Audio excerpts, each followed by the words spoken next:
que nos trae a la tarde de hoy es lo que sea el capítulo 6 de este libro que se escribió durante el año pasado, que abarca básicamente toda la historia de la industria argentina desde 1810 hasta el periodo de pandemia, o sea, el año pasado.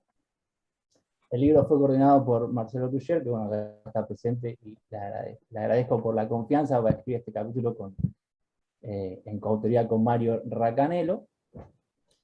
Y vemos que en toda la historia industrial hay diferentes etapas, así como el modelo exportador, la industria que se crea al pie de eso, la industrialización por sustitución de importaciones, la parte más compleja, la del Estado, luego un periodo de valorización financiera, así que una reestructuración regresiva de la industria, y llegando ya al segundo milenio, al año 2001-2002, empieza esta etapa que es la que nos trae el capítulo de hoy. O sea, el capítulo de hoy abarca la etapa que sería entre el año 2002 y 2015.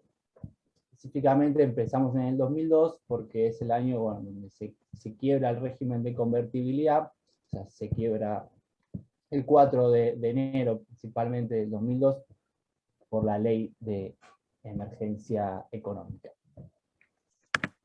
Bueno, un poco lo que vamos a repasar en esta presentación van a ser el eje de políticas públicas, o sea, específicamente cómo fue la agenda industrial en este periodo. Vamos a hablar de las virtudes, de las limitaciones con la agenda industrial de cara al desarrollo de un sector que arranca de un declive muy áspero, si se quiere, hasta su desarrollo, su recuperación, los años 2003, 2004, 2005, y las limitaciones que va a enfrentar a partir del 2008, e inclusive en el correr de la década del 2010, los primeros años, cuando reaparece la histórica limitación externa que tiene la estructura industrial argentina. En base a eso vamos a hablar de las políticas públicas, en los diferentes subperiodos que contiene el capítulo, y las vamos a determinar. Vamos a tener en cuenta un poco los actores sociales, o sea, los grupos, las organizaciones empresarias, los trabajadores, cómo fue la dinámica de las alianzas en este periodo, y también al final le vamos a dar, ya con todo este panorama más de esquema, de contexto, le vamos a tirar los datos macroeconómicos del sector industrial en general, como también a nivel sectorial, teniendo en cuenta empleo, el salario, el producto, el comercio exterior, importaciones, exportaciones. Y al final vamos también a hablar un poco de lo que sería la parte más microeconómica, cómo fue organizada la cúpula empresarial, cuáles fueron las distintas estrategias, cuál fue el peso del Estado en esta cúpula empresarial. Y por último vamos a cerrar con las conclusiones y algunos otros conceptos para recuperar. Bueno, arrancamos ya con la política industrial, que básicamente vamos a arrancar con el fin del régimen de convertibilidad. La política industrial en este periodo se puede separar en dos periodos.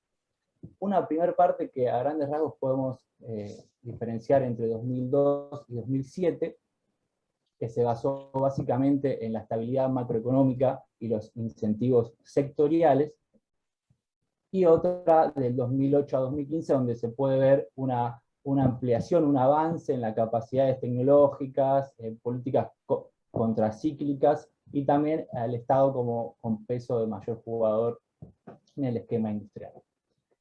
En lo que respecta a la primera parte, o sea, la política industrial se sentó solamente en la política macroeconómica.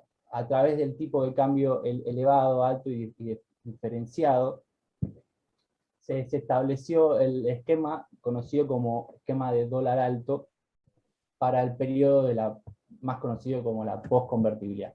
La postconvertibilidad inmediata, si se quiere. Inmediatamente de la salida del régimen, se produce una crisis, o el corralito, el corralón, que bueno, atrajo a toda a la estructura industrial, decayendo el producto hasta fines del año 2002. Hubo recambio en el gabinete, buscando una nueva salida para nuevas elecciones presidenciales, pero la política económica se abrevió en este tipo de cambio alto y diferenciado para el agro y para la industria. Entre las ideas, al momento previo del quiebre del régimen de convertibilidad, podemos encontrar por un lado al grupo productivo, que este grupo se creó a fines de 1999 con diferentes organizaciones y grupos empresarios que considerados como la facción perdedora de la convertibilidad, proponían el esquema de evaluatorio diferenciado con intención de promover el sector industrial, específicamente con énfasis en el mercado interno.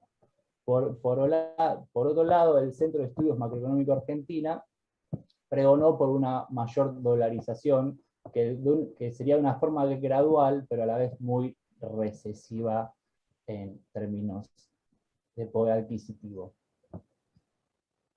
Otro grupo de ideas muy conocido también ahí por los de la facultad fue el grupo Fénix.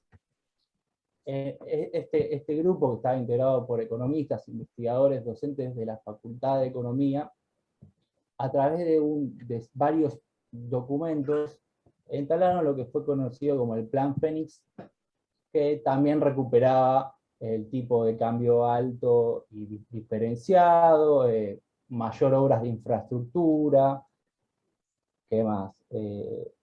Desarrollo industrial con el pleno empleo, y seguros de desempleo y seguridad social.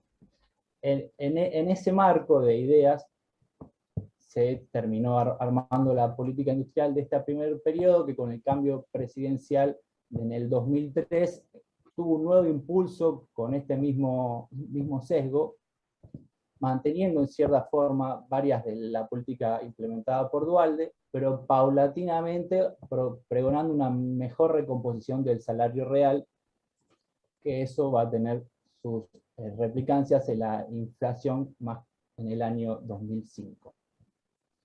La otra vertiente de política industrial durante el periodo son los regímenes sectoriales y regionales, la mayoría de carácter horizontal. Una de las más conocidas fue la ley de software del año 2004, que otorgó beneficios impositivos al sector, como también le creó un fondo de financiamiento. Por el lado del régimen con mayor relevancia fiscal fue el de Tierra del Fuego, continuó siendo el de Tierra del Fuego, que fue renovado, si no me equivoco, en el año 2007.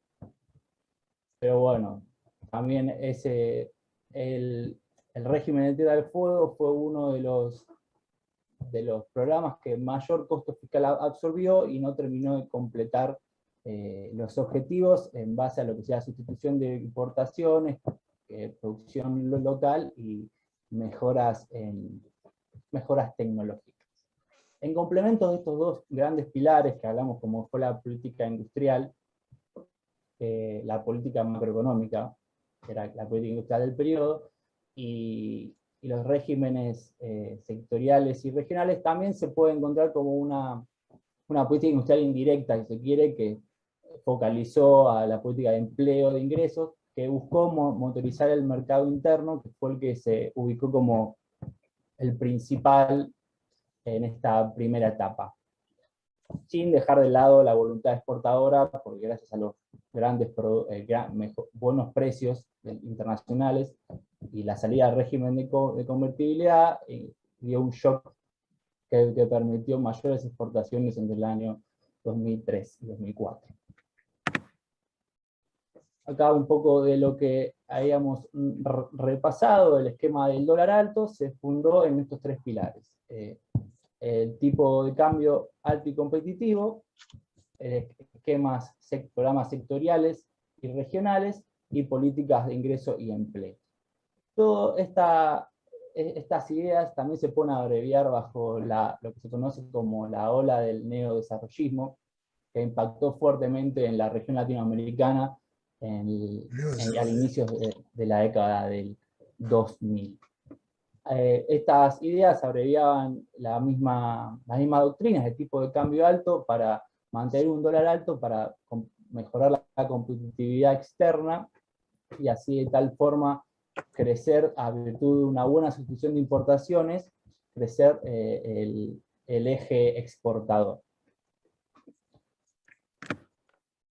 Con el correr del tiempo, ya en el 2005 y 2007, este esquema se mantuvo, como ya nombramos, o hay como una ligera recomposición al salario real, pero a partir del 2008, 2007-2008, podemos encontrar un quiebre en lo que sería la política industrial o los intentos de política industrial.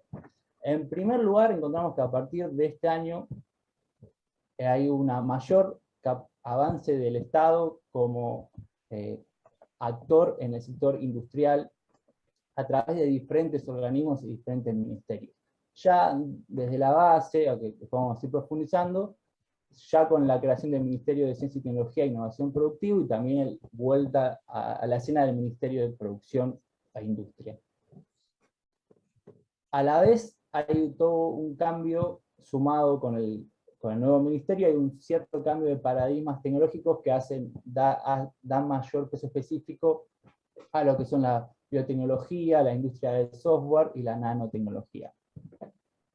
Por otro lado, también en el mismo año 2008, se empieza a foguear la banca pública, principalmente dirigida a la pequeña y mediana empresa. En el periodo anterior, estaba la Secretaría de Industria de Empresas Pequeñas y Medianas, la CEPIME, que fue en cierto punto la que lideró el proceso de fortalecimiento del mercado interno que nombramos previamente, y fue la que jugó un rol más importante en todo lo que sería la política industrial para las pequeñas y medianas empresas.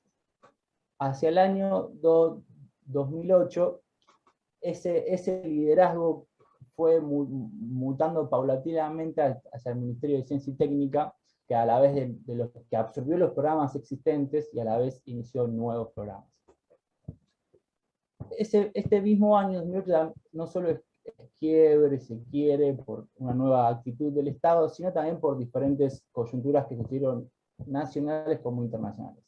A lo que es nacional podemos encontrar el conflicto con el campo, entre abril y julio del 2008, que bueno, que determinó el fin de la alianza que había nacido al calor de la posconvertibilidad, mientras que un poco después, ya hacia agosto, septiembre del 2008, tenemos la crisis internacional, la crisis financiera derivada de las hipotecas subprime en Estados Unidos, que bueno, esta impacta de tal forma que el gobierno o el Estado decide tomar una nueva actitud al implementar políticas anticíclicas.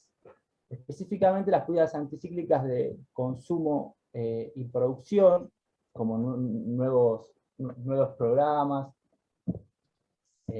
también el uso de reservas, al contar con una cantidad importante de reservas acumuladas en los periodos previos, le permitió sortear el golpe internacional por la crisis de una mejor manera, y a la vez de profundizar ciertas medidas de distribución.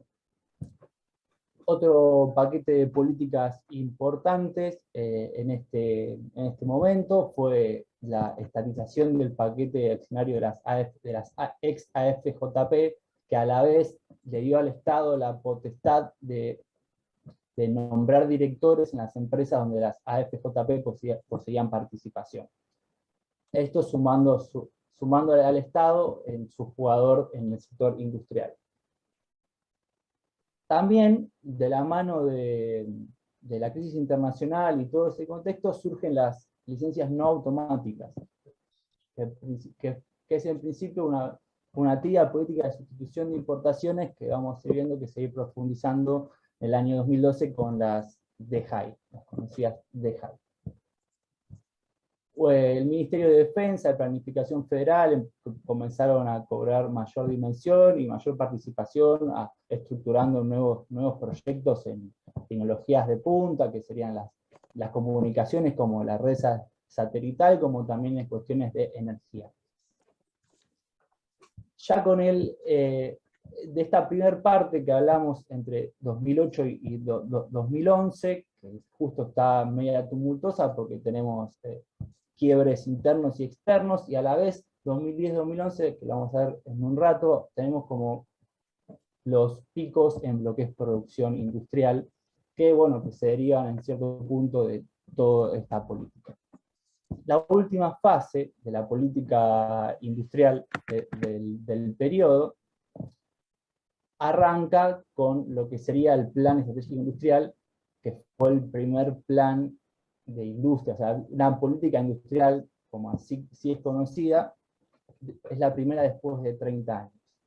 El plan en sí no hacía un diagnóstico muy fehaciente de lo que es la situación en ese momento de la estructura económica argentina, particularmente la industrial. Hacía énfasis en cubrir los cuellos de botella, no por ejemplo en crear nuevos sectores en la industria, sino que buscaba eliminar esos cuellos de botella a la vez de fogonear el mercado interno, y con esa idea buscar una nueva rama exportadora. En paralelo al PEI se crearon como secretarías en el INTI y la Subsecretaría de Competitividad en el Ministerio de Economía para articular un poco más eficazmente la política. De la misma forma que se creó el PEI, se crea el PAI, o sea, el Plan Argentina Innovadora 2020, que quedó a cargo del Ministerio de Ciencia y Tecnología. Acá vemos como otra vez el Ministerio de Ciencia y Tecnología, el Ministerio de Producción, vuelven a estar como ahí en el rol protagónico de lo que es la política industrial. Acá sí, ya más con un foco directo de política y no tanto de programas, de instrumentos. El año 2012 va a continuar con otras políticas importantes que pueden ser consideradas de corte estructural, como fue la reforma de la Carta Orgánica del Banco Central, en donde se buscó que la institución tenga mayor injerencia en lo que es la economía real, a la vez que no deje de tener en cuenta al sector más rezagado de la parte industrial, o sea, a las pymes. O sea, a cierto punto que se mejoren las tasas de créditos a las pequeñas y medianas industrias. En esa misma línea se crearon las LICIP, la línea de crédito a la inversión productiva del Banco Central. Un tiempo después, meses después de marzo, llega la renacionalización del 50% de YPF, intentando cambiar una lógica financiera por una lógica productiva en la institución en este momento, a partir de ahora, nacional. También con una mirada más de largo plazo, fusionando ciencia y tecnología con producción e industria, a fines de diciembre se crea lo que es conocido como ITEC, la parte tecnológica de YPF, y a la vez, durante los últimos años, también el Ministerio de Planificación, de Defensa, siguieron implementando nuevos programas, nuevos instrumentos. El de planificación, uno de los más conocidos es el INVAP y el satélite ARSAT. Y ya para fines del periodo analizado, tenemos que en 2004 ocurre una devaluación, también compensada con distintos instrumentos al consumo y a la producción, y durante el último año de gestión del kirchnerismo, la estratégica de política industrial que se vuelve a tomar es como volver al tipo de cambio elevado, un anclaje nominal del tipo de cambio que volvería a tener esos beneficios para el sector industrial. Ahora vamos a hablar un poco de lo que sean los actores que conformaron esta esfera industrial, porque bueno, después con el estallido del régimen de convertibilidad fue necesario reestructurar un poco el diálogo y las alianzas entre las organizaciones, los trabajadores, el Estado, capital extranjero, capital nacional. fue necesario todo un reestructuramiento. En principio también podemos partir el periodo en dos, también teniendo como quiebre el 2008. Por una parte, la primera parte que está más, salvo el primer momento que sí es casi traumático en términos económicos y sociales, después ya al compás de crecimiento, la articulación entre los diferentes actores fue más orgánica, se dio de una forma orgánica al crecimiento y al desarrollo del país. Ya después del 2008, esa concertación plural, esa mesa de diálogo que instauró el gobierno de Duhalde, pero que después siguió el gobierno de Néstor Kirchner, y parte de Cristina, se quebró totalmente, primero por el conflicto agrario, pero con el tiempo los sectores del sindicalismo también fueron alejándose del bloque del oficialismo, a la vez que la oposición empresarial también pudo reconvertirse y unirse bajo una misma ideología. Bueno. Ni bien termina la convertibilidad, el problema era qué hacemos, qué se hace con la política, cómo se sale de este esquema. Y entonces ahí se pueden encontrar algo que ya he mencionado, dos vertientes, que sean la del grupo productivo y la del SEMA. El grupo productivo fue el que nucleó a la Unión Industrial Argentina, o empresas de la Unión Industrial, otras de la Cámara Argentina de Construcción y las confederaciones agrarias, eran como las perdedoras del proyecto neoliberal de la década de los 90. Estos grupos se nuclearon bajo una visión de reactivación industrial y fueron en cierto punto elegidos por el poder ejecutivo que apareció luego con el fin de la convertibilidad, para empezar a formar la nueva alianza con la comunidad productiva. De esta forma vemos como el presidente de la UIA en ese momento, José Mendiguren, fue el que quedó a cargo del Ministerio de Producción. Aún así, este primer paquete de políticas para pasar el proceso, la crisis de posconvertibilidad, no fue totalmente apoyado por todas las capas, cosa que terminó reavivando un poco la violencia interna, la represión policial a mediados del 2002, y que con el recambio presidencial y de a poco con los primeros brotes verdes de la economía, se pudo empezar a estructurar otra vez esta alianza plural y transversal que se pretendía con el poder desde el Estado.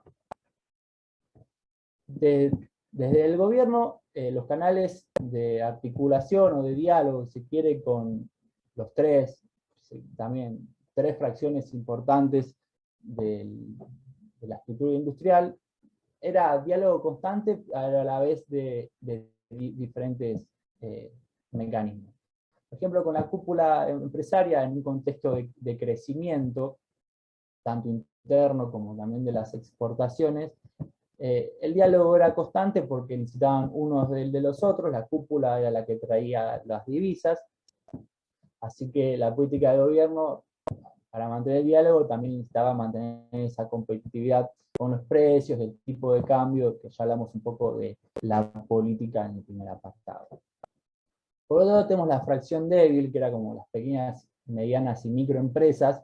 Este sí fue un sector que sí más veló por el gobierno, por el Estado, porque bueno, eran uno de los principales benefactores de sus políticas, que bueno, que recibían exactamente eso, o sea, políticas de apoyo del ámbito horizontal y vertical en lo que sería región o sectores. Mientras que el poder de los sindicatos también ya bastante desaparecido con la crisis de convertibilidad, las agrupaciones piqueteras cobraron mayor preponderancia a la hora de la movilización. Con la recuperación de la economía y el sector industrial también se recuperó el empleo, y de esta misma forma las tasas de afiliación y el poder de los sindicatos. En lo que sería particularmente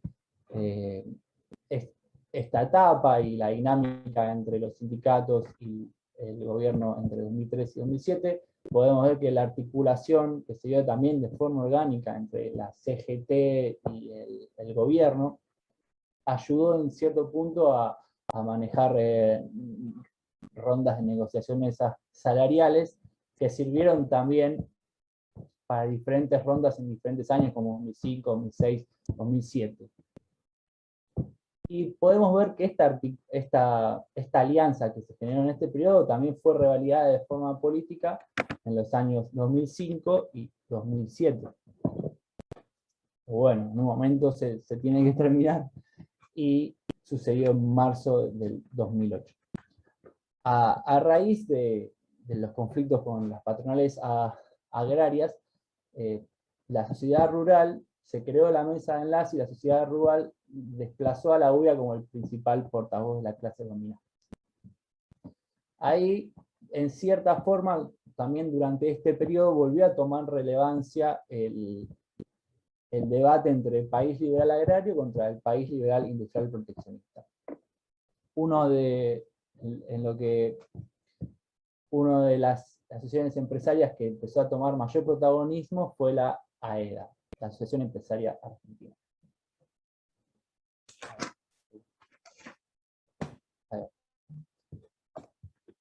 La AEDA con el conflicto de la 125. Esta organización era más bien chica, se creó en mayo del 2008, los representantes directores eran nacionales, pero bueno, lo que tenían era la cohesión ideológica era muy fuerte en este sector, que esta cohesión ideológica pregonaba el liberalismo. Siempre ante todo las libertades jurídicas, y se puso en contra, bueno, en este momento se puso de parte de la sociedad rural y de la mesa de enlace, la UIA, en este momento, justo con el conflicto agrario, no tomó partida.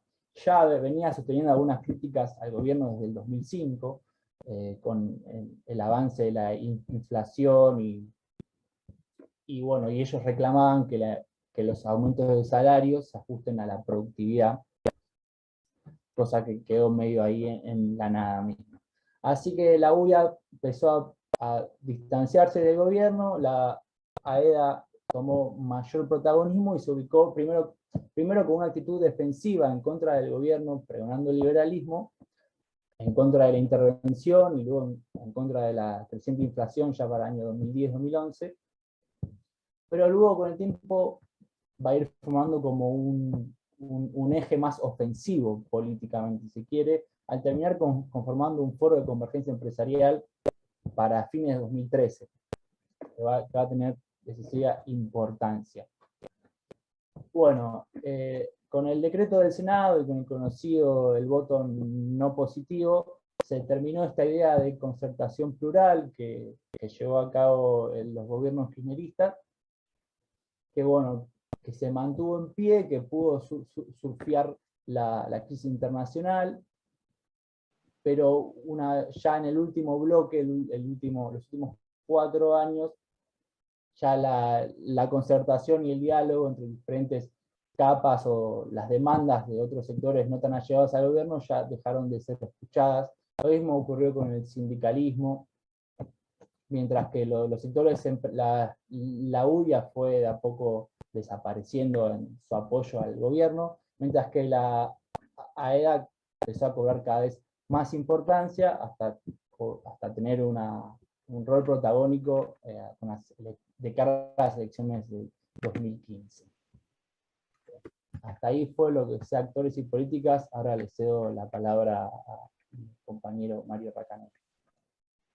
Bueno, buenas tardes. Gracias a la... ¿Se me escucha? Porque recién se me salió de la videoconferencia y pude volver justo. Sí. Bien, buenísimo. Bueno, buenas tardes a todos y todas. Les agradezco la oportunidad de poder hablar aquí en el seminario interno del IEP. A todos los compañeros del instituto y también a Marcelo también por la posibilidad de poder aquí escribir con Federico este capítulo del libro. Bueno, yo en esta parte de la presentación vamos a ir en búsqueda de esos hechos estilizados y también de los resultados que que se consiguieron a partir de estas políticas públicas, los resultados que tiene este modelo industrial durante este periodo.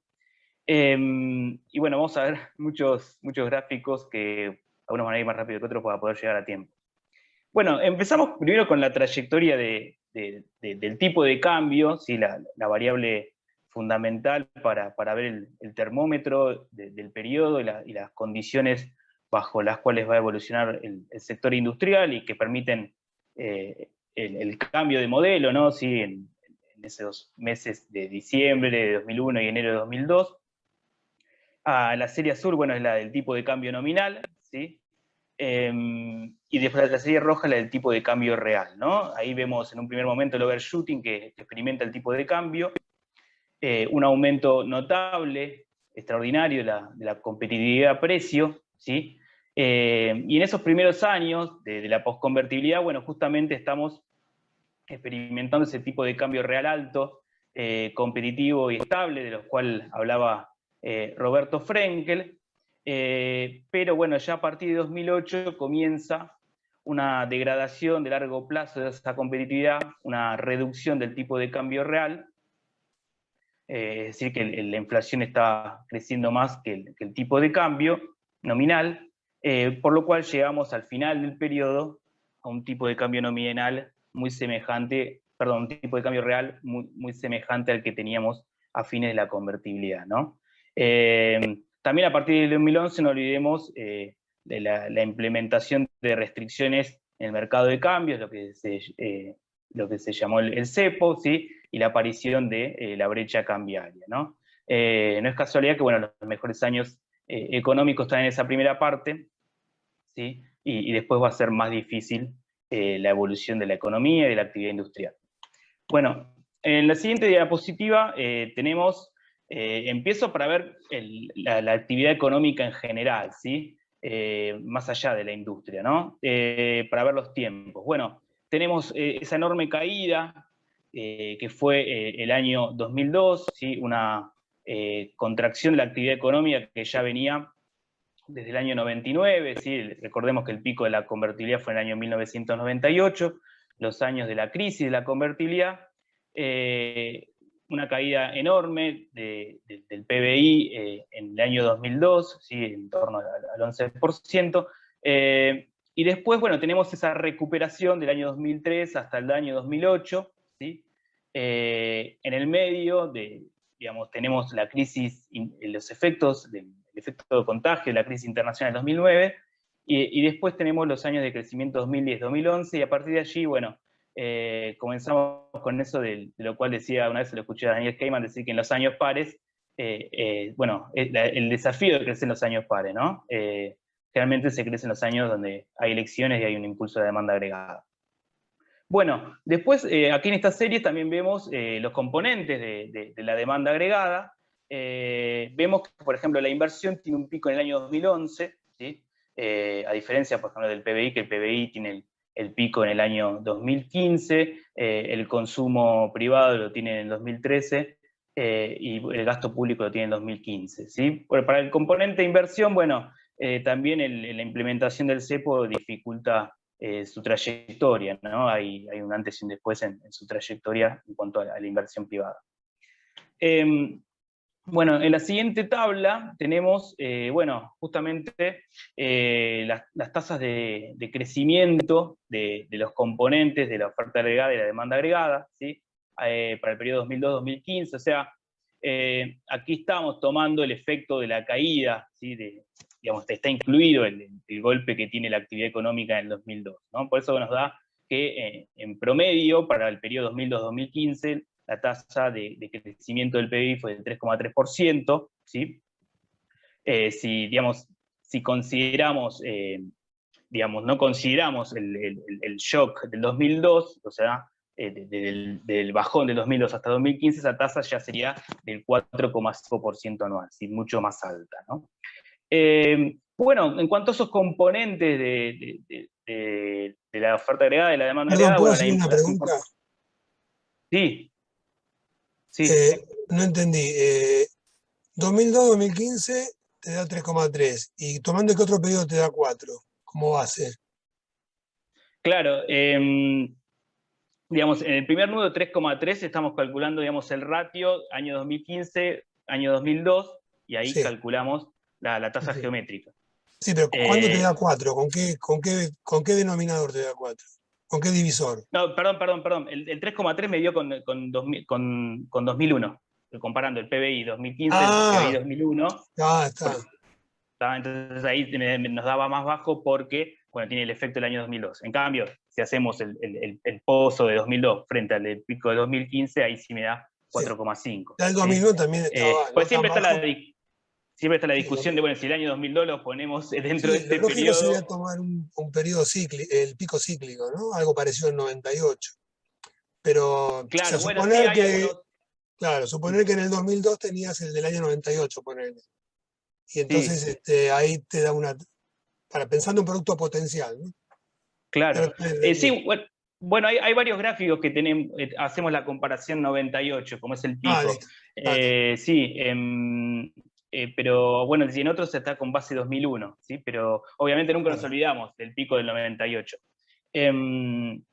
Bueno, en cuanto al el comportamiento de las importaciones, bueno, crecen más rápido que el PBI, o sea, eso lo vamos a ver en el gráfico, que bueno, ganan participación en el producto de las importaciones, perdón, ganan participación en la oferta.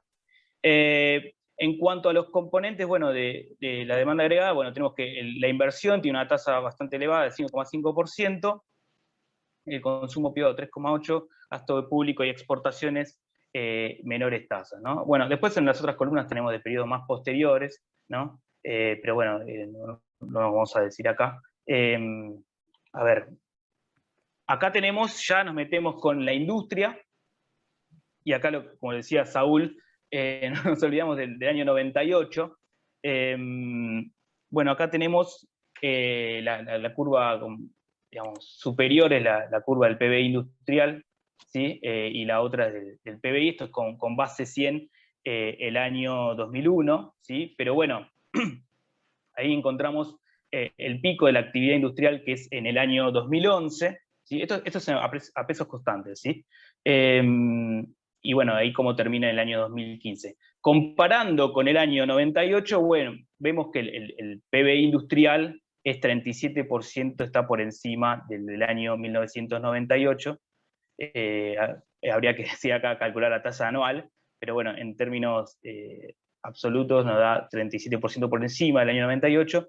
Respecto a cómo termina el periodo del año 2015, nos da que es casi 30% por encima del pico del año 98.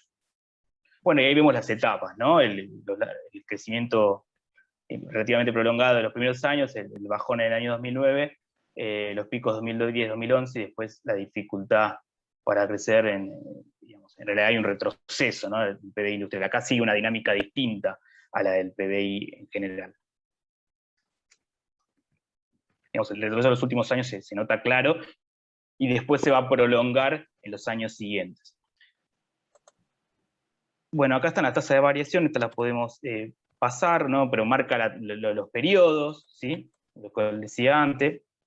En la siguiente diapositiva, bueno, ahí tenemos como tres trayectorias que describen lo que sucede en el periodo. Una es la que ya hablamos, la del PBI industrial. Acá también usamos como base 100 el año 2001. La serie roja, bueno, es la evolución del empleo industrial privado a nivel formal. O sea, respecto a lo que sucedía en 2001, vemos que esa trayectoria digamos, evoluciona como la del PBI, aunque es mucho más suave su trayectoria. Por ejemplo, ¿en qué sentido? De que, por ejemplo, en la crisis de 2009, el efecto sobre el empleo industrial no es tan fuerte. Hay una caída, claro, pero no es tan fuerte como el impacto en el PBI, ¿no? Y después, bueno, entre puntas, 2001-2015, digamos, nos da igual el aumento del PBI industrial y del empleo industrial formal, ¿no? Bueno, después la otra trayectoria es la creación, digamos, de la cantidad de empresas. Estos son con todos datos del CIPA, ¿no? Bueno, ahí sí vemos que a partir del año 2008, digamos, antes de la crisis, ya ahí se llega como un techo en la creación de empresas industriales, ¿no? Estamos por encima de los niveles finales de la convertibilidad, pero el techo se alcanza y no se crece el número de empresas.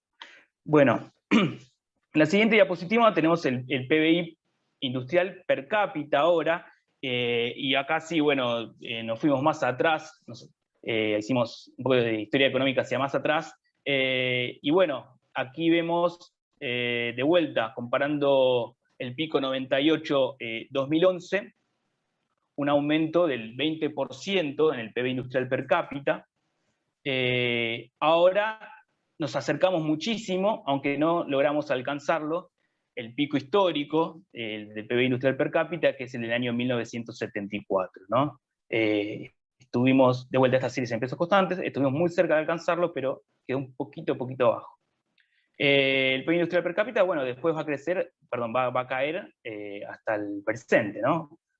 Varios años estamos en caída del PIB industrial, ¿no? Respecto, bueno, al cómo termina en el año 2015, bueno, a un nivel bastante, similar a lo de comienzo de los años 70, ¿sí? En términos de PIB industrial per cápita. Bueno. En la siguiente diapositiva ya hacemos un poquito de comparación con lo que sucede con el resto del mundo, empezando por América Latina, y vemos la participación de la industria argentina en la industria de América Latina. Vemos sobre todo una caída de la participación muy fuerte en los últimos años de la convertibilidad, del 15 al 7% de la industria de América Latina, y después, en este periodo, ¿sí?, de la postconvertibilidad, se recupera, la Argentina va ganando participación frente al resto de la región, ¿sí? Pasando del 7 al 14% entre puntas, aunque no llegando al nivel de participación que se tenía al comienzo de este, digamos, los últimos años de la convertibilidad. No se logra recuperar el terreno perdido, ¿no? Bueno, en la siguiente diapositiva, aquí, bueno, tenemos, también se ve el crecimiento de la Argentina, ¿sí?, frente a otros países, ¿sí? Me parece que Saúl te quería hacer una pregunta, Mario. Sí, sí, Saúl. Abrió el micrófono, pero no se animó. Sí. Ya me asusto, sí. ¿no? No, ya sé que no hay por qué. No, perdóname, lo que pasa es que estaba silenciado, me había silenciado, y claro, Sí. y como habías cambiado de diapositiva, dije, bueno, no lo molesto. Pero No, pero la ¿cuál? pregunta Sí, era dime. como la diapositiva anterior, ya que sos tan gentil. Federico. Esta. Sí. ¿Cómo sumaste ahí la industria de América Latina y el Caribe? Porque dólares corrientes, dólares constante un año base, porque ahí influye mucho la base que tomes, ¿no? Sí, no, estoy seguro que agarré la serie de corrientes, agarré como fuente Cepalstat, la base de países de América Latina que usa la Cepal. Ahí tomé el total de América Latina y ahí obtuve el porcentaje. O sea, en dólares corrientes. Sí. No, a ver. Sí, en dólares corrientes, porque sí, entonces estoy seguro que es en dólares corrientes. El otro la hice en dólares constantes, pero perdón. sí. No, porque sí. uno se pregunta que al final lo que uno está observando no es un retraso del tipo de cambio, más que un aumento de la participación de la producción industrial, ¿no? Sí, bueno. Sí, porque eso, digo, te está, al hacerlo en dólares corrientes, te está ensuciando el tema de la variación del tipo de cambio real, porque vos tenés, por ejemplo, tenés un 15% ahí en el 2000, te cae un 7% en el 2002, pero obviamente la mayor parte de esa caída no es real, sino que es por la devaluación de la moneda. Claro. Entonces, por eso, claro, habría que pensar, hay un efecto cambiario fuerte ahí, habría que tratar de limpiarlo de eso para ver la participación real. Sí, los cocientes son en dólares, ahora me parece que son dólares constantes, sí, no, las participaciones son en dólares.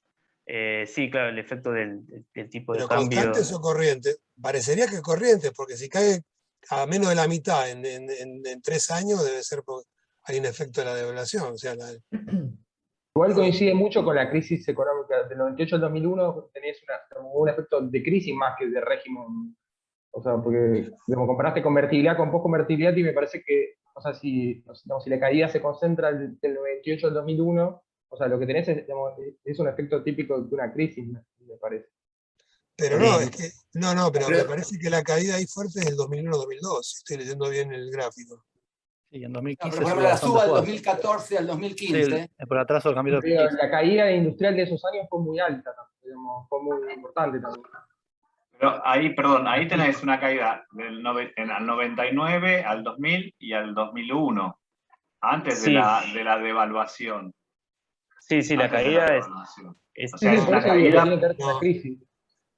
miremos no, ahora no, mirá el Excel, me parece que la caída fuerte ahí es por supuesto que hubo caída del 98 al 2001, pero ahí tenés una caída más fuerte del 2001 al 2002. Como sí, no sí, tenés no tenés el la gran, grilla vertical, no es tan claro, sí, me aparte tengo parece los que, puntitos. claro, bueno, Eso, el problema es suavizar la serie, no hay problema. pero no, hay un bajón tremendo, sí, efectivamente, del año 2002, sí, sí, sí. Claro, por eso digo, eso es cambiario más que nada. Hay una parte real, pero hay una parte cambiaria muy, muy fuerte. Nada más era eso para saber. Sí, igual ahora la caída de la industria está en una diapositiva anterior, a Sí, ver, sí, sí, sí, claro, pero como parte de esta la en el participación. año 2012 sí, de 11% la caída de la industria. Pero sí, sin duda el efecto del tipo de cambio influye. La siguiente Pero una diapositiva, cuestión sí, entonces, si el sí. efecto cambiario influye también, tiene un rol en lo que es el crecimiento post-2012 en este gráfico, porque tenés un ciclo de apreciación real, ¿sí? Entonces también ahí Eh, estaría jugando un poco, digamos, el Claro. efecto, no en los 90, bueno, el tipo de cambio también se apreció, pero también habría que pero ver la en apreciación términos real, reales. ¿cuándo la mencionaste? Y la segunda etapa que vos mencionaste, ahí se da. Sí, la segunda etapa, claro. Sí, sí, sí. Ahí también te están Pero lo que mezclando digo, lo cambiario con lo real, por eso. digamos, lo que digo, digamos, es que si es a dólares constantes, mejor porque digamos, limpias el efecto cambiario y podés ver realmente cuál fue la. Claro. Si tomar un Bueno, promedio del periodo. Sí, ahora entré en la duda respecto a este primer gráfico que estamos discutiendo, si es en dólares constantes, dólares reales o dólares corrientes, porque el siguiente lo hice con dólares constantes. Ahora entré en duda, tendría que chequearlo. sigamos. Bueno, en este que están, es la comparación de los diferentes PBI industrial per cápita, y bueno, ahí vemos la remontada que tiene la Argentina, donde bueno, va a superar a países como México, Brasil, también Venezuela, pero bueno, en el final del periodo del año 2015, el país que nos queda con PBI industrial más alto, bueno, yo veo que es Uruguay, me parece que es. Pero bueno, ahí vemos como digamos, también una caída fuerte en los últimos años de la convertibilidad y después la recuperación relativa frente al resto, ¿no? Bueno, acá en la siguiente tabla bueno, vemos la brecha entre los PBI per cápita de la Argentina con países seleccionados. Acá utilicé la base de datos del Banco Mundial, ¿sí? Bueno, y ahí vemos con qué países la brecha aumentó y con cuáles se redujo, ¿no? Acá comparando, digamos, puse en negrita el año 2001 con el año 2003. Acá, ¿qué significa esos cocientes? Bueno, que por ejemplo, para el año 2015, sería el 30% del PIB per cápita, el 30% del PIB per cápita de Estados Unidos es el de Argentina, ¿no? Entonces, si aumenta el cociente es porque, bueno, nos acercamos al otro país, ¿no? Entonces, bueno, nos acercamos con Estados Unidos, ¿sí? Perdón que corra la cosa porque no veo muy bien. Después también con países como Noruega, ¿sí? Con Japón. Después tenemos con Alemania, ¿sí? en cambio, por ejemplo, con China, por ejemplo, países como China, nos hemos alejado, ¿sí? O sea, han crecido mucho más rápido que Argentina, ¿sí? O por ejemplo India, ¿no? También. Esto es para ver las diferencias entre distintos países, ¿sí? Eso tiene que ver, por supuesto, también con la colaboración de los otros países. Bueno, acá vemos el tema de la desindustrialización como fenómeno, que es un fenómeno internacional. También acá influye, si vemos series a valores constantes o a valores corrientes.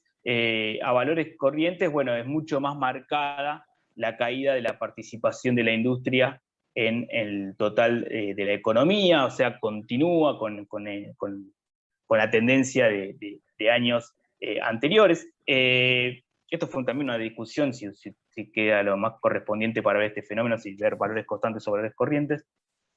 A valores constantes, bueno, termina bastante parecida la participación de la industria respecto al comienzo del periodo, ¿sí? En términos de valores corrientes no es mucho más clara la caída, hay una recuperación de la industria frente al resto de la economía en los primeros años de la posconvertibilidad, pero después comienza una marcada caída, ¿no?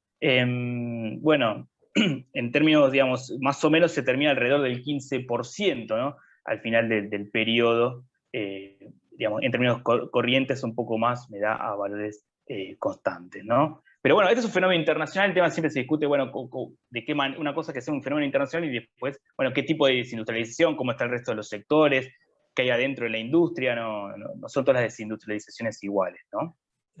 O sea, sin duda hay un crecimiento fuertísimo de la industria, pero en términos relativos, bueno, la industria cede terreno porque, bueno, sobre todo hay un crecimiento mucho más fuerte del sector servicios, ¿no? El sector terciario. Bien. Bueno, acá vemos lo que decía antes, ¿no? Una caída de la participación de la industria del 1,9% en el total de las actividades. Lo que sí puse, digamos, en el gráfico de abajo a la izquierda, vemos que el sector del comercio supera a la industria justamente en el último año, ¿no? En términos de participación. Después la tendencia también de la desindustrialización se puede ver en el consumo de electricidad, o sea, también está avalado por otras variables. Se podría hacer en términos del empleo, cosa así acá no está en esta diapositiva. Otros autores lo hacen con el empleo. Bueno, en cuanto... Sí, ¿escucho algo? Acá ya hacemos un poco más de mesoeconomía, vemos cómo se estructuran los diferentes sectores industriales. Acá comparamos, bueno, 3 años en particular, 2004, 2011, 2015, y vemos cómo han variado las participaciones, ¿sí? Estos sectores están ordenados de mayor importancia, de mayor peso en el valor agregado, ¿sí? Y bueno, ahí marcaba con colores los sectores que crecieron en participación y los que redujeron. Bueno, sin duda el sector que más aumentó en participación fue la industria alimenticia, la industria de productos alimenticios y bebidas, ¿sí? Después también, por ejemplo, hay un aumento mucho más pequeño del 1% de la producción de maquinaria y equipo. Y sectores que, por ejemplo, redujeron su participación, uno que se destaca es la fabricación de metales comunes, ¿no? Siempre en términos de participación, ¿no?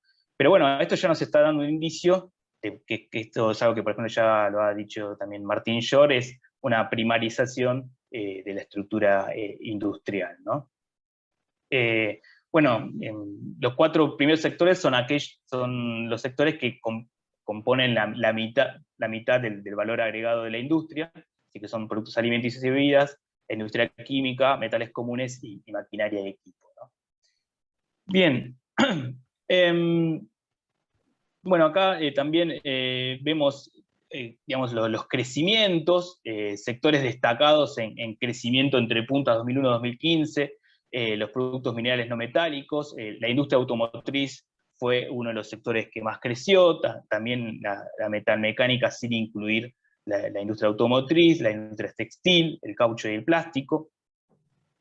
En cambio, uno de los sectores que, digamos, que más, digamos, que que menos crecieron respecto al año 2001. Bueno, el peor fue la refinación del petróleo, que básicamente tiene entre puntas, ¿no? Tiene el mismo valores que el año 2001. ¿Sí? Esto estoy usando el estimador mensual industrial, ¿sí?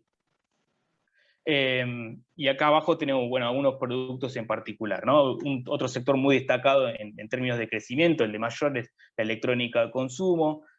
Bueno, acá también eso lo vamos a poder ver cuando veamos el crecimiento muy fuerte que tiene la industria fueguina, ¿sí? La industria de línea blanca, la maquinaria de uso agropecuario, son todos sectores que crecieron muy fuerte, muy por encima de la economía en general. Después los que están ahí abajo son sectores que menos crecieron, ¿sí? De vuelta, metales básicos, petroquímica, fibras y hilados manufacturados. Bueno, en la siguiente ya, bueno, vamos al área del comercio exterior, donde, bueno, este largo periodo se experimenta un crecimiento de las exportaciones industriales. Ahí tenemos las exportaciones de manufacturas de origen agropecuario, manufacturas de origen industrial. También algo que sucede es un aumento de la participación de las manufacturas de origen industrial en el total de las manufacturas exportadas.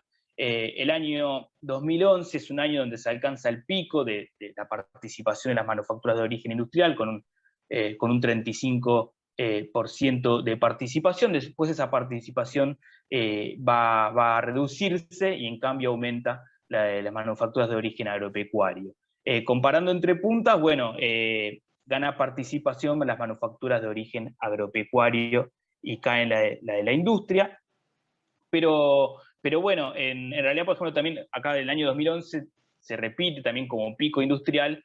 Tenemos un pico, por ejemplo, en lo que es las manufacturas de origen industrial per cápita, ¿no? Pero bueno, después, en realidad la economía se va cerrando a partir de 2009, ¿sí? En 2008 es el pico, tanto desde de apertura a nivel de importaciones y de exportaciones. Después la economía se va a ir cerrando y se pierden estos logros de comercio industrial de los sectores más interesantes de la industria en términos de valor agregado.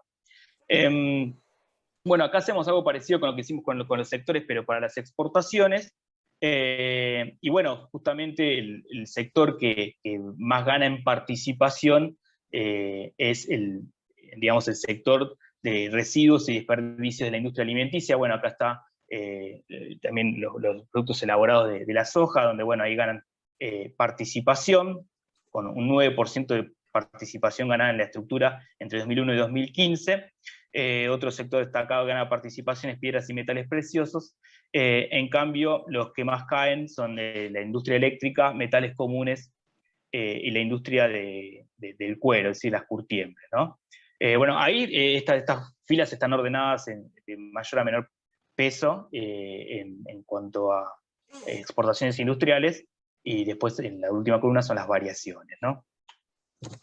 En cuanto a las importaciones, bueno, como pude mencionar antes, las importaciones, como crecen más que el PBI, sobre todo en los primeros años, ganan peso en la oferta agregada, y ese pico se alcanza en el año 2008, y como les dije antes, se va cerrando la economía, ¿sí?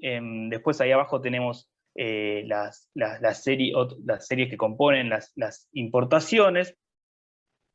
Y ahí podemos ver que, bueno, por ejemplo, bienes de capital, las importaciones de bienes de capital muestran una participación mayor respecto al comienzo del periodo. Esto también pasa con el sector automotriz, ¿sí? O sea que, bueno, a ver, hay un esfuerzo sin duda en los últimos años por sustituir, que es un esfuerzo más claro que en los primeros años, pero bueno, no se logra con todos los grandes sectores de las importaciones, ¿no? Otro sector, por ejemplo, que digamos, se pierde sin duda esa batalla por sustituir, es la de combustibles, ¿no? Respecto a los componentes de la inversión, bueno, si clasificamos, perdón, Fede, es la diapositiva anterior, sigo con la anterior. Los componentes para maquinaria y equipo entre nacional e importado, ¿sí? Y para equipos de transporte, bueno, en maquinaria y equipo sí la inversión en componente importado fue superior a la de productos nacionales de maquinaria y equipo, más no esto con equipos de transporte. Aquí en equipos de transporte, sí, comparando de vuelta 2001-2015, fue mayor el crecimiento del equipo de transporte nacional respecto al importado. Ahora sí, en la siguiente diapositiva vemos la trayectoria, que ya es algo estructural de la industria, al déficit industrial, ¿no? Digamos, la diferencia entre exportaciones e importaciones industriales, ¿sí? Con un déficit creciente a partir del año 2010, ¿no? Y bueno, esto va a tener relación también con las reservas, ¿no? Con el stock de divisas de la economía, una economía que va reduciendo notablemente su stock de divisas. Bueno, se le produce también un techo a la evolución del producto industrial, o sea, hay una recreación en los últimos años de la lógica de stop and go. También, bueno, hay un proceso de fuga de capitales en los últimos años, que no tiene que ver, por más que ciertas empresas han colaborado con eso, pero está la cuestión del cepo, o sea que también hay un drenaje de divisas por ese lado. Pero bueno, la industria no colabora, sino que al contrario hace perder más divisas a la economía, que tienen que ser colocadas sobre el sector agrario, y dentro de la industria, sin duda el sector que más contribuye con divisas es la industria alimenticia, ¿no? Pero después el resto de los sectores, digamos, hacen perder a la economía divisas. Esto se puede ver también cuando vemos el déficit entre productos por el grado de tecnología, donde, bueno, también los que tienen mayor desarrollo tecnológico, donde mayor es el déficit industrial, ¿no? Después, otras cosas últimas del comercio exterior, es que, bueno, también en los últimos años se ve una mayor déficit respecto a China, ¿sí? Que también contribuye muchísimo a la pérdida de divisas, ¿no? Bueno, ahora ya respecto nos vamos metiendo con los actores, los actores a nivel empresario, a nivel del mundo del trabajo. Bueno, acá es algo que ya también lo dije antes, que bueno, que a partir del año 2008 se llega al techo de cantidad de empresas, ¿sí? Si los dividimos en grandes empresas y entre pymes, la verdad que la evolución es bastante similar, siguen a lo largo del tiempo. En cuanto a absorción de empleo, sí han ganado participación en el empleo relativo las grandes empresas, ¿no? La siguiente diapositiva, bueno, es la evolución de la formación bruta del capital, o sea, de la inversión como porcentaje del PBI, y acá también vemos ese pico que se alcanza en el año 2011, y después esa inversión se va a reducir en términos de participación del producto, pero bueno, el pico que se alcanza en el año 2011 es un pico que es superior a los que alcanzados en los años de la convertibilidad, ¿no?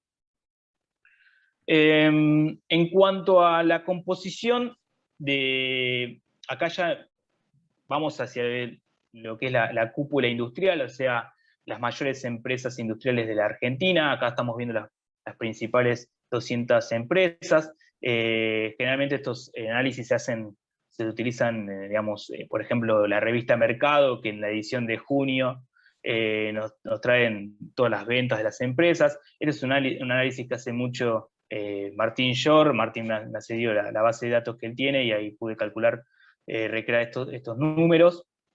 Y acá, bueno, vemos justamente que a ver qué cambia respecto al último año de la convertibilidad. Bueno, hay un aumento de la participación del capital extranjero, ¿sí? Durante la posconvertibilidad, ¿sí? Este es el periodo de 2002-2015, sobre todo en los primeros años, o sea, y esto acá no está en esta serie lo que sucede antes, pero o sea que hay una continuación del fenómeno de extranjerización en términos del total de ventas. Ahora esta tendencia se revierte a partir del año 2012. Si a partir del año 2012 hay una caída en la participación del capital extranjero ganado, ¿sí? Por su contraparte, que es el capital nacional, ¿no? El capital privado nacional. Después la serie de más abajo corresponde a las asociaciones que son asociaciones entre capital público y capital privado. Así que, digamos, la extranjerización continúa respecto a la etapa anterior. Mario, una consulta, Sí, Mario, perdona. sí. ¿El salto que hay entre 2011 y 2012 es YPF, básicamente? No, porque... Pienso.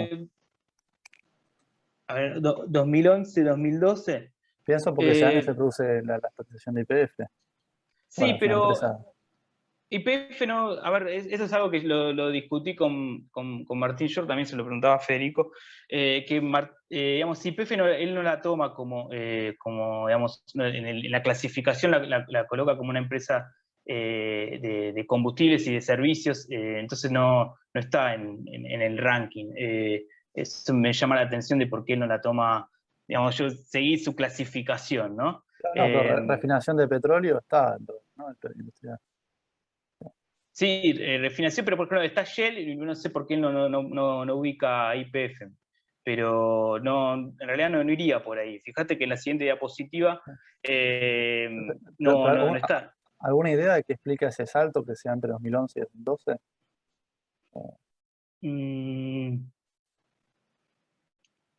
A ver, hubo mucho crecimiento. En 2012 creo que cayó el producto. No, el crecimiento. No, 2012 es un año de caída. Lo único que se me ocurre es lo de YPF, por eso consultaba.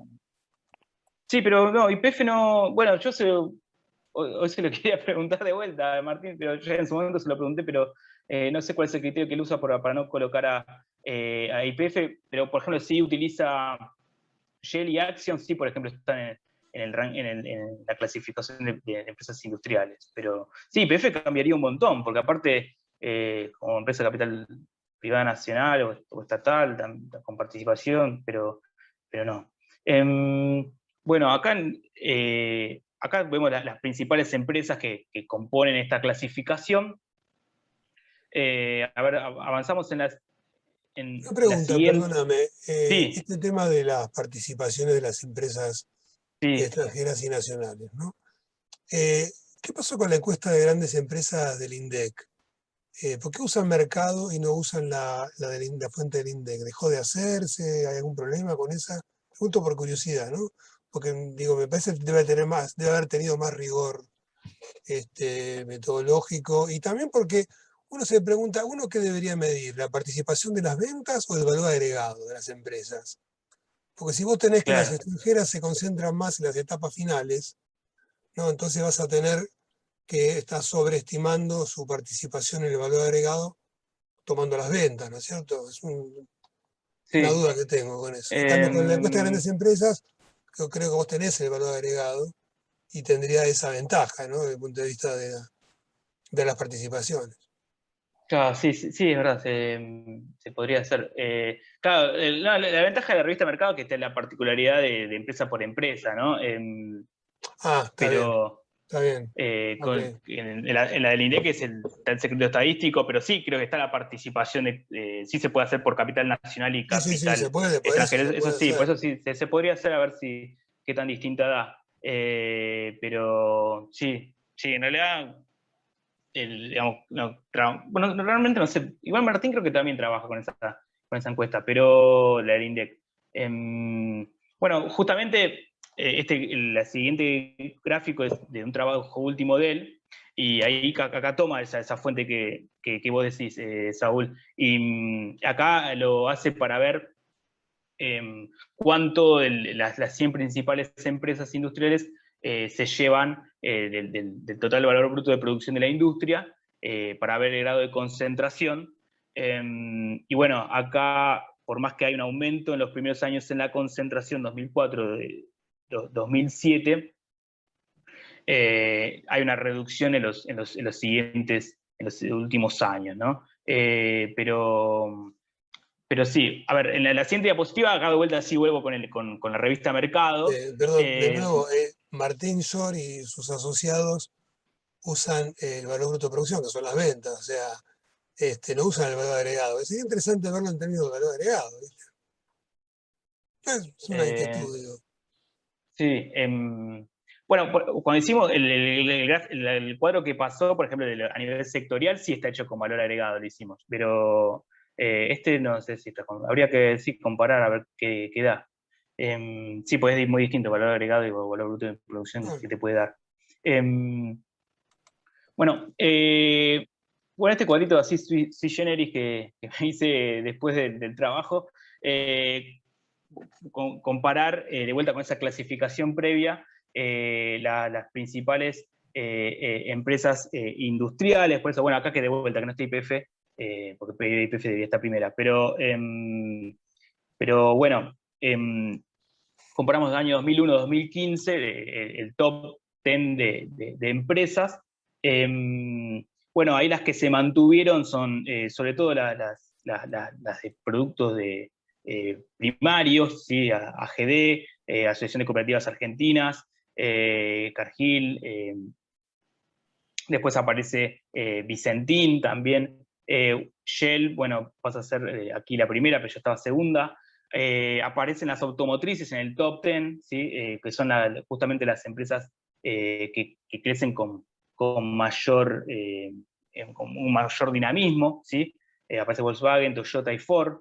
De estas 10 primeras, la que calculé con la tasa que más creció fue justamente Toyota respecto al año 2001.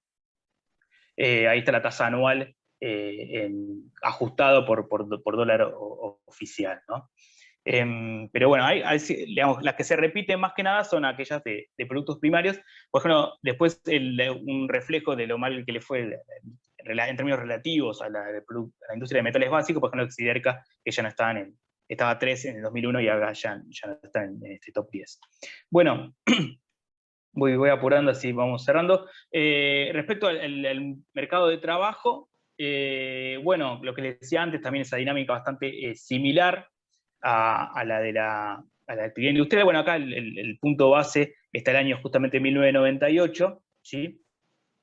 Y el empleo industrial registrado se ubica, al menos al final del periodo, por encima de la evolución del empleo industrial y también con una evolución más suave, ¿no? Bueno, este gráfico acá es, digamos, a pesar del crecimiento del empleo industrial, seguimos estando en términos de cantidad de trabajadores por debajo a los picos de años anteriores. Estoy hablando de la época de la ICI, de la segunda etapa de la ICI en el canto de la indemnización sustitutiva.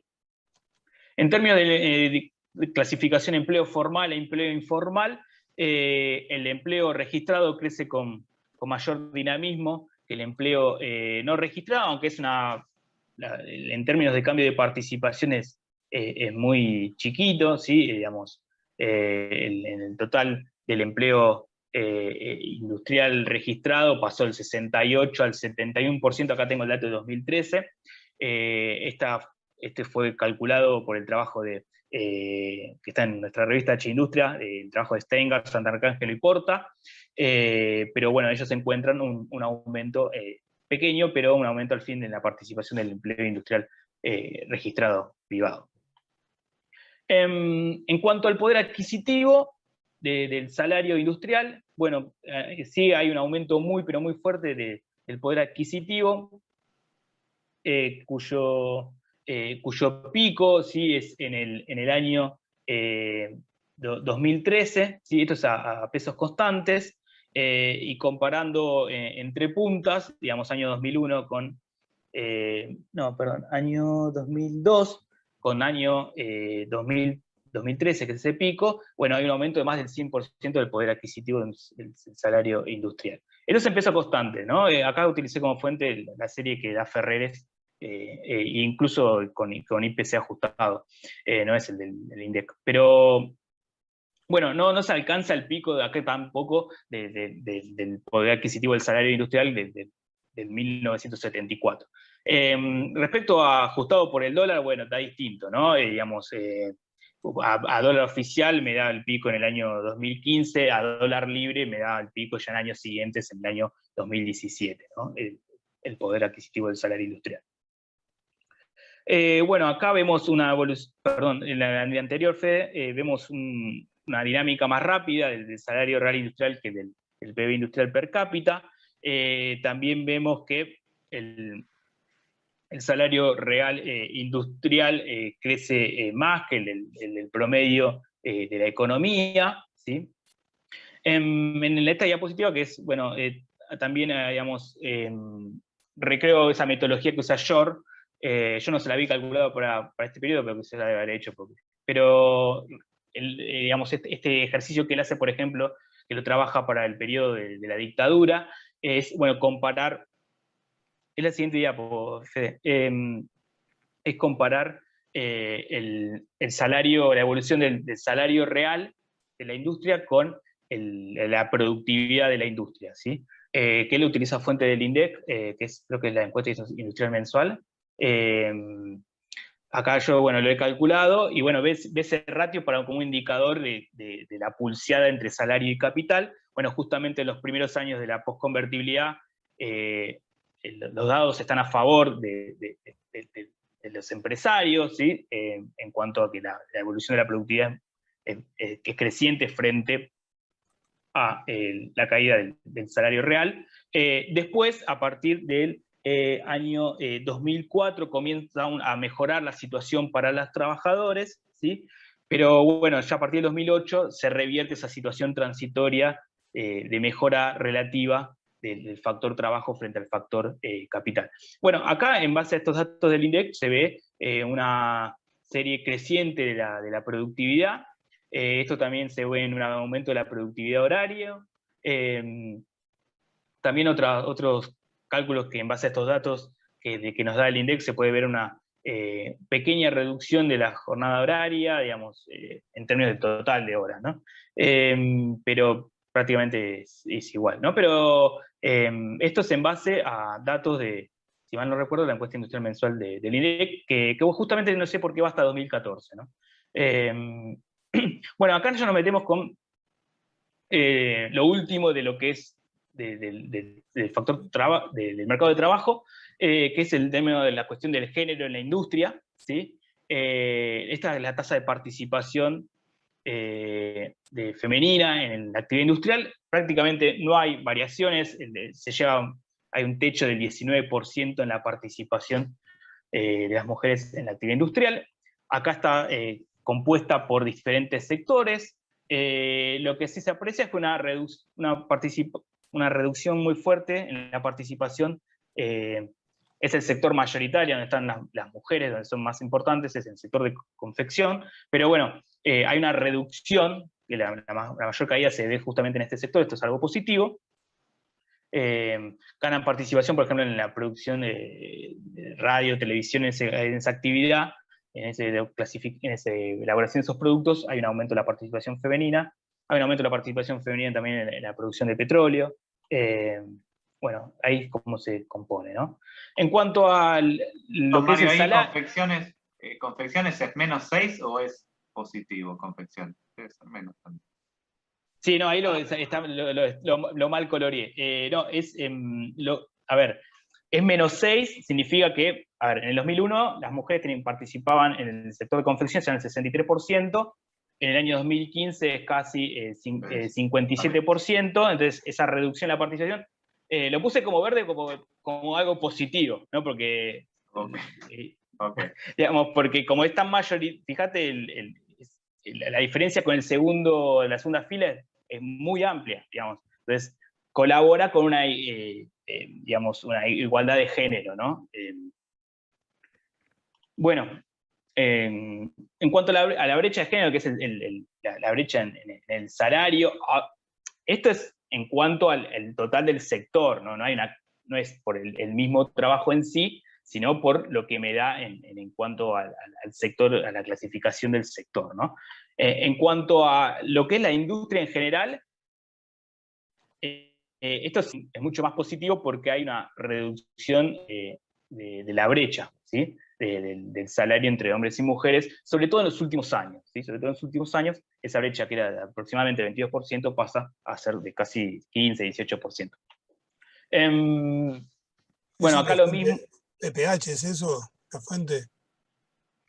No, el CIPA. El CIPA. Okay. Sí, esto es empleo registrado, por eso. Registrado. Sí. Esto también es empleo registrado. Bueno, acá por... Sí, tiene que Sí, ser. esto es digamos, lo anterior, pero por sector. Bueno, ahí en verde, donde se redujeron la brecha, por ejemplo, en el sector petróleo, producción de petróleo, alimentos, productos químicos, bueno, hay productos químicos de 10% la reducción, y en rojo las que aumentaron la brecha, ¿no? Bueno, lo último, digamos, y ante las conclusiones, en cuanto a un análisis geográfico, ¿sí? Para así resumir, ganaron participación la región centro y Patagonia, sobre todo la región centro, en términos de participación del peso industrial. La Patagonia, después nos vamos a meter con las provincias patagónicas, pero los que más se vieron afectados pues, el norte, ¿sí? Provincias con promoción industrial también se vieron reducidas en su participación. A ver, voy a la siguiente, que es la de las provincias. Bueno, acá tenemos Tierra del Fuego, esto es en términos de empleo, lo medimos a partir del empleo industrial, o sea, no está medido en términos de producción o valor agregado, sino en términos del empleo industrial, también registrado, porque estoy usando el CIPA. Y bueno, Tierra del Fuego, con más del 200% de aumento entre el año 2001 y 2015, y después justamente le siguen dos provincias también patagónicas, Santa Cruz, Río Negro, esas primeras 5 le siguen La Pampa y Salta. Entre las demás abajo, las que menos crecieron, menos del nivel país, bueno, la que menos creció es San Luis, ¿sí? Y Catamarca, La Rioja, Tucumán y Capital Federal entre puntas creció el empleo industrial un 37%, ¿no? A la derecha está el cambio en participaciones digamos, en el total del empleo industrial a nivel nacional. Ganó participación la provincia de Buenos Aires con un mejor desarrollo respecto por fuera del conurbano, ¿sí? 0,8 el resto de Gran Buenos Aires y el GBA 0,6, un poquito más el resto de Buenos Aires. La jurisdicción que más se dio en términos de empleo industrial fue la Capital Federal, con una pérdida del 2,5% del total de empleo entre 2001 y 2015. Y bueno, otras provincias que se destacan en términos de absorción de empleo industrial, Santa Fe y Córdoba, lo que estaría concentrando el empleo más en la región centro, y bueno, Tierra del Fuego, como es la provincia que más creció el empleo industrial entre puntas, también ganó participación, ¿no? Después hay otras provincias que quedaron prácticamente iguales, ¿no? Bueno, ya llegando a las conclusiones, después si quieres agregar algo, Federico, en estas conclusiones, en realidad lo que se ha buscado en este trabajo es, bueno, primero entender las políticas que están detrás, y después los hechos estilizados que los principales hallazgos los hemos visto aquí en esta presentación. Hay un crecimiento industrial muy fuerte en el periodo, aunque como lo han dicho ya autores, por ejemplo, como Fernando Porta, no se consigue esa transformación de la estructura productiva, ese ansiado cambio estructural no se logra conseguir. En términos relativos frente al resto de la economía, la industria continúa, ¿no? Digamos, en términos de participación, no logra revertir la situación de años previos o alcanzar esa predominancia que tenía bajo el modelo de la sustitución de importaciones, ¿sí?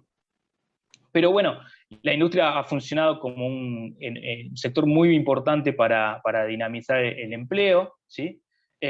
También los obreros industriales, además de tener mejores oportunidades de empleo, experimentaron un mejor poder adquisitivo, bastante similar al de años previos, pero bueno, en los últimos años ese poder adquisitivo se mermó.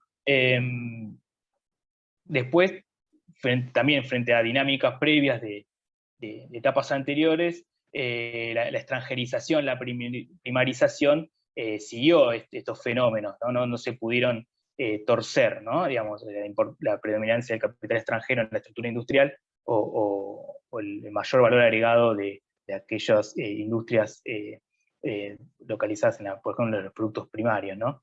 En cuanto al comercio exterior, se tuvo buenos resultados, al menos hasta 2011, en términos de las manufacturas de origen industrial particularmente. Después con el cierre de la economía en los últimos años, bueno, ahí entramos de vuelta en la lógica de la restricción externa, del techo para crecer, las pérdidas de divisas, con la cual condiciona la industria y la cual la industria también contribuye a esa reducción del stock. En cuanto desde la política pública, bueno, como dijo Federico, hay una serie de cambios entre la primera etapa y los últimos años, ¿sí?